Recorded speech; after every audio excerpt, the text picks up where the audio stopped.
Hello friends, Radhe Radhe. આજે હું લઈને આવી છું બંગાળની ખૂબ જ વાયરલ ચટપટી અને મસાલેદાર સ્ટ્રીટ ફૂડ રેસીપી.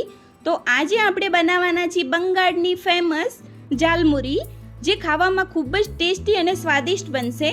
તો ચલો રેસીપી સ્ટાર્ટ કરીએ. સૌપ્રથમ આપણે એક બાઉલ લઈ લઈએ. બાઉલની અંદર 2 વાટકા જેવું મુરમુરા એટલે કે મમરા એડ કરી લઈએ. અને મમરાને મેં 2 મિનિટ માટે શેકી દીધા હતા, જેથી મમરા જે છે થોડા ક્રિસ્પી રહે. હવે એની અંદર મેં 1 વાટકી ફ્રાય કરેલી સિંગ એડ કરીશું, થોડા ચણા, થોડા મસાલાવાળા વટાણા,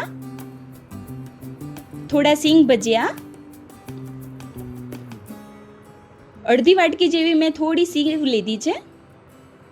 હવે 1 વાટકી મિક્સ ચવાણું. હવે મેં થોડા બોઇલ કરેલા બટાકાના પીસ કરીને લીધા છે. હવે થોડી ચોપ કરેલી ડુંગળી, થોડી કાકડી લઈ લઈએ, થોડા ટામેટા. હવે મેં 2 મરચાં લીધા છે, લીલા મરચાં, એને થોડા નાના સાઈઝમાં ટુકડા કરીને નાખ્યા છે. હવે થોડા મસાલા કરી લઈએ.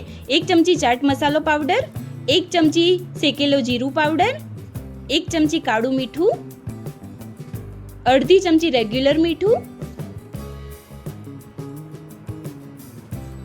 હવે અડધી ચમચી જેવું લાલ મરચું પાવડર.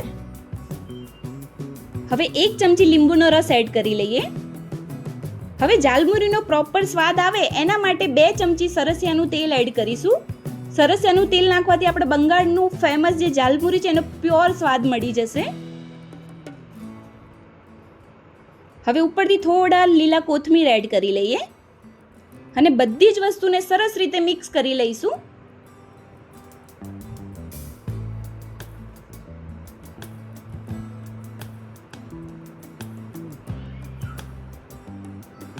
આવી રીતે આપણે પ્રોપર બધું મિક્સ થઈ જાય ત્યાં સુધી આપણે એને મિક્સ કરતા રહીશું.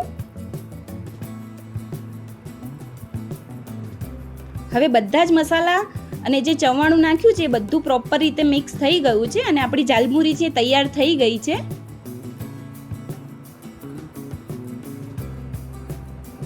હવે આપણે એક કાગળનું પંપુડું વાળી દઈશું અને જે ઝાલમુરી છે એની અંદર સર્વ કરી લઈએ, તો પ્રોપર બંગાળનો લુક આવી જાય.